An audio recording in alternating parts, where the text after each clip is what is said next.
Assalamualaikum warahmatullahi wabarakatuh.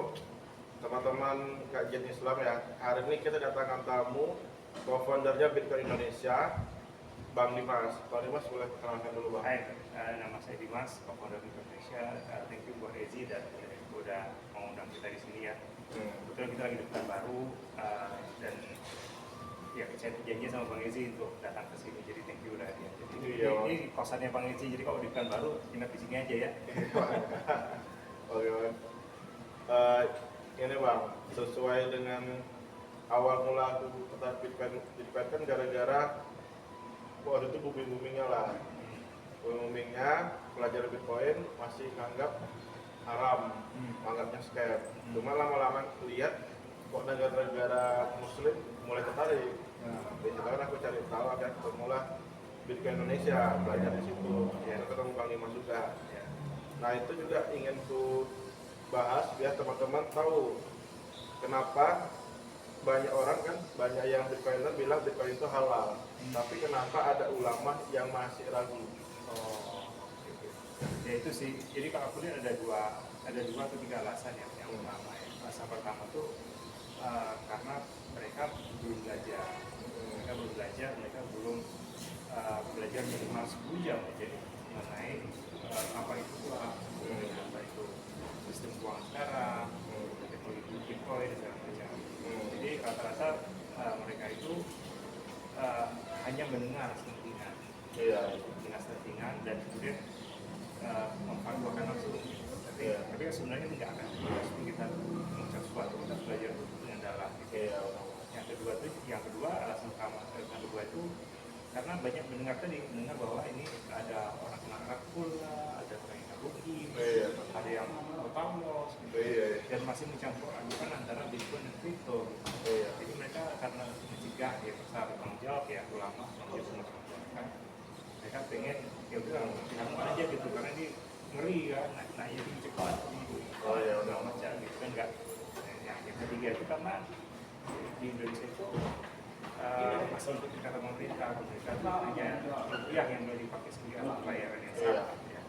Dan ada sementara Bitcoin itu bisa dikirim terima tanpa dari orang lain gitu. Bisa jadi ketahuan juga. Nah semata-mata itu karena itu mereka belum mengharamkan. Tapi kalau secara individu aku coba datang ke orang-orang yang mereka secara individu dalam Bitcoin. Oh iya benar. Itu aku juga nangkap alasan MUI mengharamkan dulu itu pertama dia belum tahu, jadi paling amannya haramnya dulu sebelum banyak korban gitu ya. Ada kemungkinan ada suatu alternatif perubahan lah dari haram bisa jadi dibolehkan oleh MUI untuk di aset sebagai aset ya. Iya, tapi kalau aku lihat itu agak ini pendapat pribadi ya, maaf ya, itu agak zolim. Karena mereka mencegah orang-orang untuk bisa selamat dari inflasi karena suatu kebutuhan. Banyak orang menggunakan kata mereka. Jadi tapi kalau saya mau sudah banyak diskusi sebenarnya. Tapi permasalahannya banyak juga orang yang tidak open mind. Karena apalagi sudah level kiai level senior ya. Mereka sudah sakut gitu dan yang berubah pikiran ya susah. Jadi tunggu regenerasi dulu gitu. Perhatikan dulu ya. Pertanyaan nomor 2 nih Bang. Apakah Bitcoin bisa menjadi alternatif dinar dan dirham di akhir zaman? Karena yang ku tahu sekarang pun kripto versi dinar dan dirham itu udah ada. Oh ya. Jadi kita mau sedikit sejarah dulu ya, sejarah. Jadi tadi sempat cerita juga bahwa sebenarnya di Islam itu dinar dan dirham itu merupakan adaptasi koin dari kerajaan Romawi, dinarius. Dinarius. Jadi dulu kan zaman Nabi itu kan kekaisaran yang paling besar itu Romawi. Gitu. Mereka pakai mata uang dinarius. Gitu. Dinarius diadaptasi jadi dinar. Beratnya pun sama. Gitu. Dan kemudian dari segi fikih dan juga dari segi yang saya dapat dari ulama yang saya belajar, dia bilang mata uang di Islam itu Islam itu nggak punya mata uang sendiri dinar dan dirham. Jadi mereka tuh hanya memakai apa yang lazim di zaman itu. Di zaman itu yang mata uang terbesar adalah dinar dan dirham. Kalau analogi sekarang mungkin mata uang yang paling mata uang dunia itu adalah dolar gitu. Ya semua orang pakai dolar gitu. Tapi apakah dolar jadi mata uang Islam? Tidak juga. ada juga riwayat yang mengatakan bahwa Abu Bakar pernah pengen menjadikan kulit unta sebagai mata uang, tapi kemudian tidak jadi karena dia takut nanti unta itu habis. Oh ya benar-benar. Nah, jadi pertanyaan apakah Bitcoin itu bisa menggantikan di masa depan, walau alam, tapi kemudian yang sudah ada yang sudah pasti adalah Bitcoin itu adalah uang yang terbaik yang pernah ada di sekarang ini 16 tahun, dan depannya menurut aku dengan dan uang fiat itu akan terus ada. Uang fiat akan terus ada, dan sehingga akan terus dicetak, akan berhenti dicetak, sehingga orang harus mencari alternatif. Jadi kan ada dua paralel, jadi uang fiat yang dipakai untuk belanja sehari-hari gitu ya, dan Bitcoin akan dipakai untuk proses membeli barang-barang masa depan, uang masa depan, dan juga menjaga nilai-nilai, jadi kerja, kemudian simpan di Bitcoin masa depan. Berarti kemungkinan Bitcoin ini lebih diutamakan maksudnya sebagai penjaga nilai tadi ya? Itu kalau itu yang narasi sekarang, tapi kalau yang setuju itu sebenarnya uang itu berevolusi. Ada tiga fungsi. Pertama sebagai store of value, kemudian sebagai medium of exchange, dan juga sebagai unit of account. Sekarang revolusi pertama Bitcoin baru sebagai store of value. Tapi sudah banyak kayak di Bali, kayak di Honduras segala macam, itu sudah mulai dipakai sebagai medium of exchange. Kalau di Indonesia karena itu dia yang wajib dipakai dan tidak boleh lain, kita pakai Bitcoin sebagai point reward di dalam sebuah sistem. Dan di luar negeri sudah banyak namanya istilahnya ekonomi sekuler Bitcoin.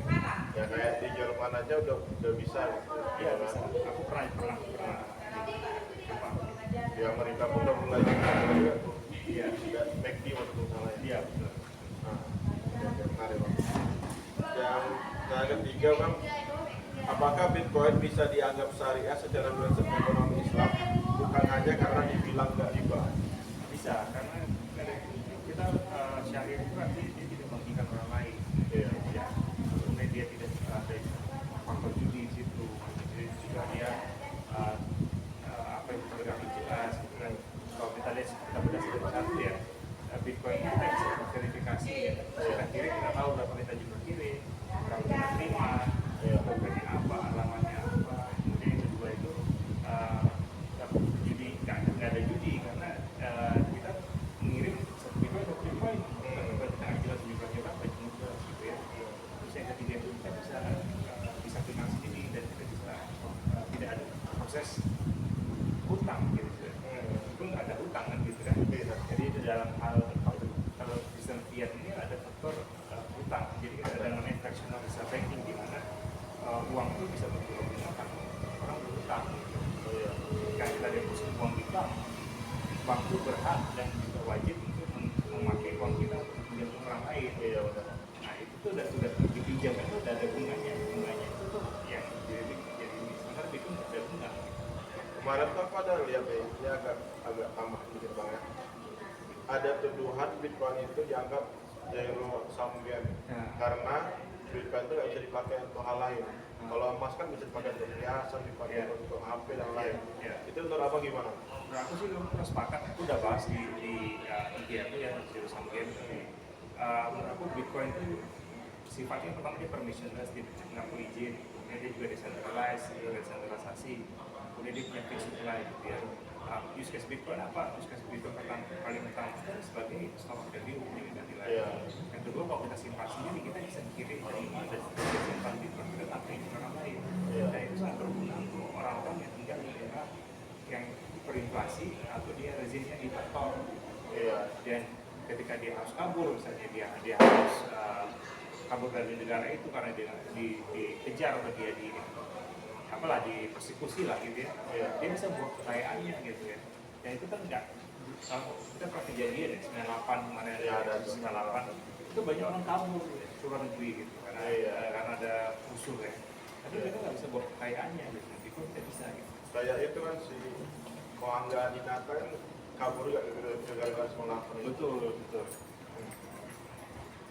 Nah satu use case Bitcoin lagi yang menurut aku menarik sih, sekarang sudah ada AI ya. Kan ada GPT gitu ya. Tapi pernah dengar nggak agentic AI? Jadi AI agent itu itu basically kayak software gitu yang bisa ngerjain tugas-tugas kita secara otomatis. Misalnya kita telepon, kemudian kita bikin janji, kita kan bisa suruh kayak gitu bikin janji di masukin kalender, reminder kita, pesan kota, kemudian segala macam dan segala macam. Itu antara AI agent sekarang sudah transaksi di Bitcoin. Ya, aku pernah lihat itu cuplikannya yang ngurusin urusan kantor lah, udah pakai AI aja tuh dari komputer semuanya kan. Iya, yang kita tahu jadi kita masukin ketik, kemudian dia keluarin hasil gitu ya. Iya. Nah sekarang enggak, sekarang dia udah kasih komen, nanti dia mikir dari iterasi lagi, iterasi lagi. Semua udah diotomatisasi gitu. Jadi kayak misalnya satunya kos-kosan ini juga, dia bisa kalau kita bikin AI agent, dia bisa disuruh untuk bikin konten, dia bisa disuruh untuk marketing, bisa posting, bisa untuk jawab WA, bisa juga untuk macam-macam. Pertanyaan keempat nih Bang, bagaimana Bitcoin bisa tetap beroperasi jika internet global mati? Oke, jika internet global mati itu pertanyaan umum lah. Iya. Jadi sudah banyak faktor-faktor seperti di Afrika ya. Iya. Di Afrika tuh orang transaksi itu nggak pakai internet. Iya. Tapi pakai SIM card. Ya. Di gelombang radio bisa. Nah, tapi juga ada kalau juga fail gimana? Sudah banyak satelit kok di atas yang bikin jaringan Bitcoin, orang bisa hopping, bisa meshnet, kayak mesh gitu. Dia kita bisa hopping. Nah itu udah banyak sosius itu udah dipikirkan. Tapi menurut aku sih mungkin internet mati seperti di Spanyol kemarin itu kan orang panik ya dan segala macam. Ya tentu mungkin itu terjadi di kita bisa aja terjadi, tapi tetap aja itu tidak berarti Bitcoin kita hilang. Iya. Kita selama kita simpan seed phrase-nya itu juga kata atau kata itu ya kita tunggu aja, nanti kalau kita punya lagi kita bisa pindahin. Udah tersimpan di blockchain lah ya. Iya, pindah jaringan. Oke.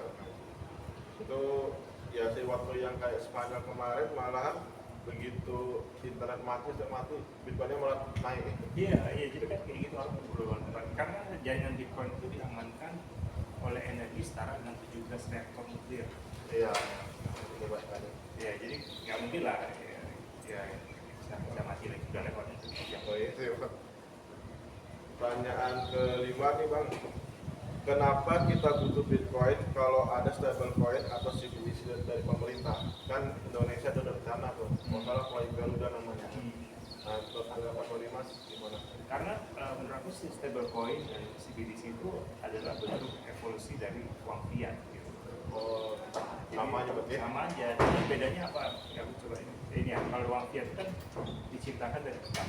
Iya. Kalau stablecoin dan CBDC itu diciptakan dari full reserve, jadi dia tidak ada utang gitu.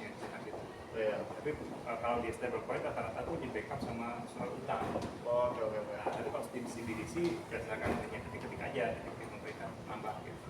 Tapi permasalahannya adalah di stablecoin dan CBDC itu yang ngatur ada orangnya gitu loh. Dan supply-nya bisa tambah sesuai dengan kebijakan dari yang ngatur. Kemarin ada berita Tether USDT itu sudah nge-froze lebih dari 1.000 akun gitu karena dianggap menyimpang gitu. Ya makanya kita tetap butuh Bitcoin, tapi nggak bisa di-froze, nggak bisa diapa-apain, nggak bisa dilarang segala macam. Nah itu terbukti kalau negara-negara Amerika, kemudian Honduras, Ethiopia segala macam, mereka berlomba-lomba, bahkan sekarang banyak perusahaan-perusahaan yang berlomba-lomba meniru Microsoft adopsi Bitcoin. Tether aja adopsi juga terus ya. Iya. Selama itu sih dari itu wajar memang Satoshi menghilang. Karena semua yang kripto yang ada CEO ya kena semua tuh. Buffett kena, CZ kena, ya kan? Iya. Nah ini menarik nih, kemarin aku baru baca Twitter. Kenapa Satoshi meninggalkan 1 juta koin? Perspektif baru. Iya. Itu tuh kayak ada yang bilang bagaimana kalau sebenarnya dia sengaja ninggalin 1 juta koin nggak pernah diambil lagi karena dia pengen bilang coba kalau kamu bisa coba ambil gitu. Jadi kayak bounty gitu loh. Nah, sebegitu PD-nya dia sama Sister Shah 256 orang nggak akan bisa ya bisa dapat bounty paling gede 1 juta Bitcoin deh. Oh iyalah. Senilai berapa T itu kan? Iya. Nah, jadi itu perspektif yang tuh iya juga ya. Itu masalahku Satoshi udah hampir bisa diobatkan terkaya nomor 1 kan tempat keluar. Iya bisa. Udah menghampiri lah hartanya tuh. Iya. Cuma dari Bitcoin aja. Iya betul. Oke. Pertanyaan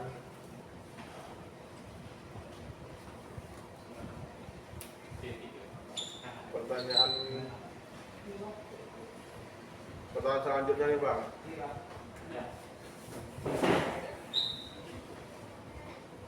Pertanyaan selanjutnya, kalau Bitcoin benar-benar bebas dan adil, kenapa yang kaya tetap kaya, yang miskin tetap miskin? Gak ada hubungan ya. Nggak ada hubungan, cuma banyak nanya.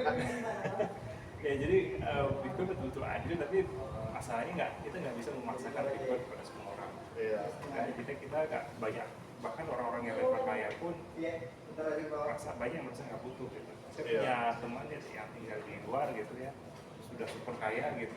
Iya. Dia bahkan nanya, buat apa untuk Bitcoin? Aku per tahun pendapatan aku berapa puluh juta dolar. Iya. Jadi buat aku butuh Bitcoin. Jadi ya ada juga masalah choice, misalnya karena Bitcoin tuh orang yang punya Bitcoin pasti karena merasa butuh.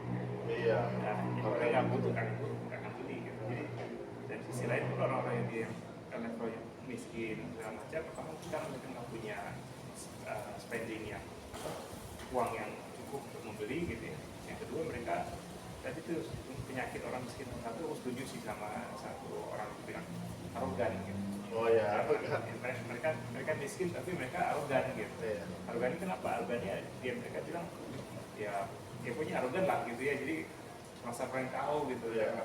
Jadi ada kalau salah 3 ya. Ada takut, dia nggak tahu, kemudian dia takut, yang ketiga dia arogan. Tapi yang paling besar itu dari arogan. Ya aku dulu juga yang pertama yang anggap siap karena aku nggak tahu, temanku malah udah ngajarin tapi aku masih ragu. Setelah 2019 tuh Bitcoin sampai harga 1 M pertama dan rupiah, itu aku masih arogan, masih nggak yakin, masih lebih milih beli gold lah waktu itu.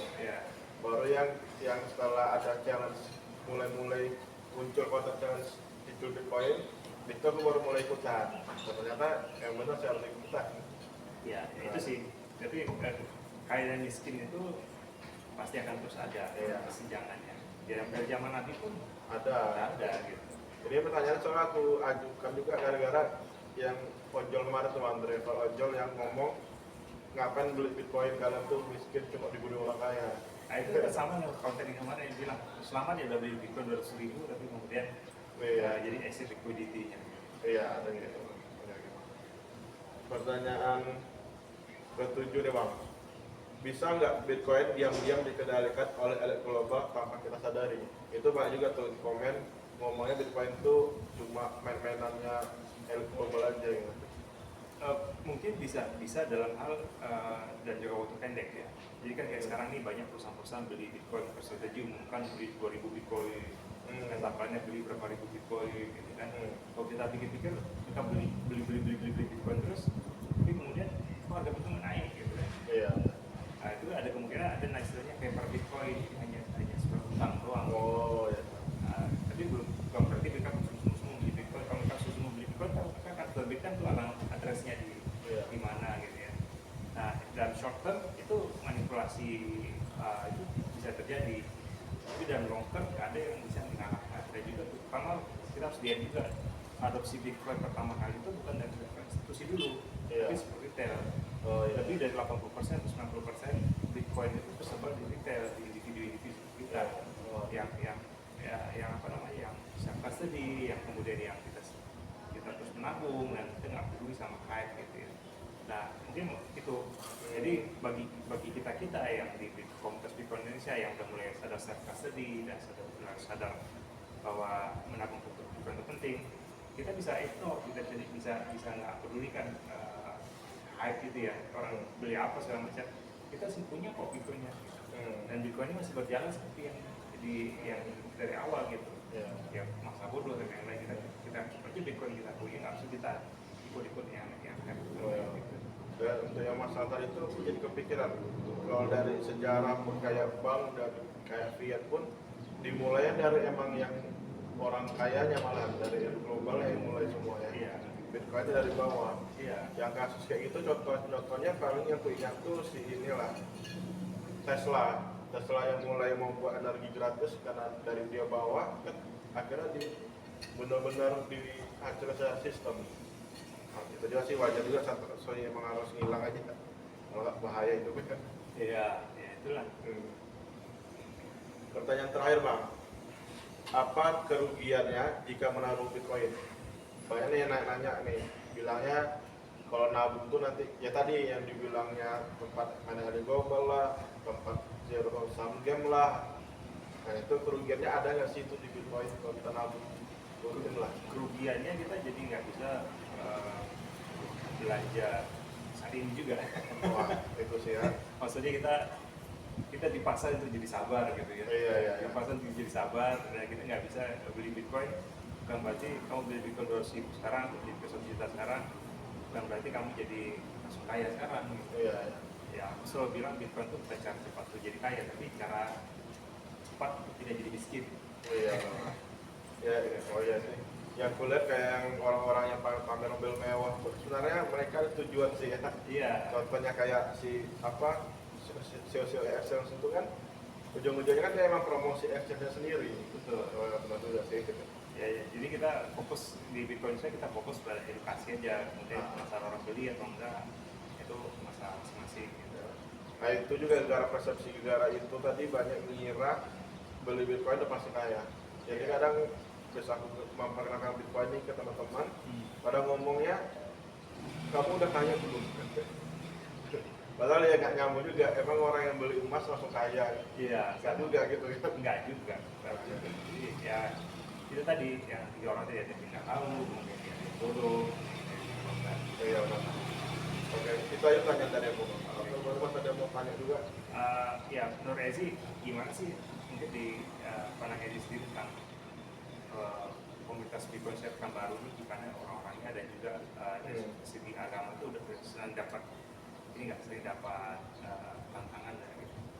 Kalau untuk di Pekanbaru untuk bahas kripto Bitcoin itu terbuka bang. Kalau bilang terbuka sampai sekarang nggak ada yang masalah soal hukum agamanya.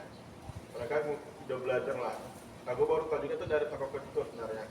Ternyata Pekanbaru ini termasuk anak orang-orang yang melek kripto itu terbesar, termasuk terbesar lah di Pekanbaru. Makanya waktu itu mulai masuk ke sini kan, sering buat komunitas, sering ngajak di meet up. Karena itu, karena ternyata banyak penggiatnya. Cuma kalau diajak ngumpul, nah itu sih banyak yang pertama mungkin alasannya jadwal, yang kedua males gitu kan.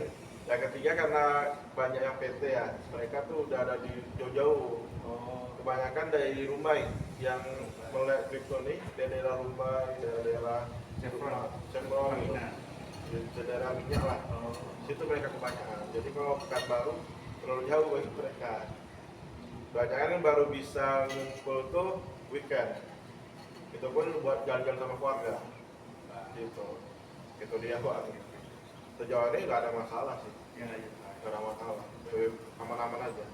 Ya nanti ya terima kasih deh udah mau bantu kita di sini. Memang tujuan kita kan pengen edukasi sebanyak-banyaknya ya gitu. Iya. Juga memang kita punya misi tahun 2030 5 tahun lagi 100 juta orang bisa empower gitu. Kalau bisa kan Bitcoin sebagai strategi investasi untuk UMKM lah gitu kan. Iya, kan kalau tersyariah ini udah lah ya. Udah. Mantap. Udah. Datang sini ya. Iya, meskipun aku sih yang jadi harus kumpulin sendiri kan. Iya. Karena mau nggak mau kan orang-orang yang di atasku belum paham lah. Iya. Jarang yang mau belajar lagi, maafnya kan ada yang dulu-dulu. Iya. Nah, penerusnya lah yang harus belajar. Ya bagus. Aku yakin nanti 5 tahun ke depan setelah 25 tahun bisa lebih gede, bisa lebih. Iya, gitu. Oke, thank you. Thank you, terima kasih. Ini informasi menarik untuk teman-teman juga ya. Jika ada teman-teman mau bertanya langsung komen aja. Follow juga nih akun YouTube-nya. YouTube-nya Bitcoin Indonesia ya. Bitcoin Indo 21. Nah langsung follow aja Bitcoin Indo 21. Thank you teman-teman. Assalamualaikum warahmatullahi wabarakatuh.